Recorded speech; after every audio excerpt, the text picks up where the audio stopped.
হয়, পোনপ্ৰথমেই মই আপোনালোকৰ সংস্থালৈ আন্তৰিক শ্ৰদ্ধা জ্ঞাপন কৰিছোঁ। স্বৰ্গেশ্বৰ দাসৰ মোৰ কবিতাৰ এদিন আকাশ চুব এই কিতাপখন উন্মোচনৰ কাৰণে মোক নিমন্ত্ৰণ জনাইছিলে। মই আহিলোঁ হাওৰা ঘাটলৈ। আহি খুব সুন্দৰ পৰিৱেশ এটা দেখা পালোঁ।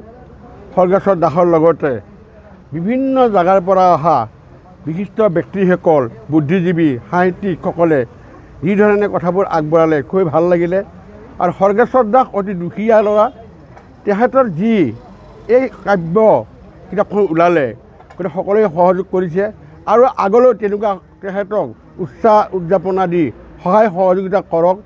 আৰু লগতে ময়ো তেখেতক কথা দিছোঁ যে অনাগত দিনত অহা দিনবোৰত তুমি আৰু চেষ্টা কৰা, তোমাৰ লগতে আৰু আমাৰ অসমৰ তোমাৰ অঞ্চলৰ বিভিন্ন সৰু ল'ৰা ছোৱালীক হাতে হাতে কিতাপ পেপাৰ পঢ়ক, এটা আন্দোলন কৰা, তুমি তাৰ তোমালোকে শিকোৱা।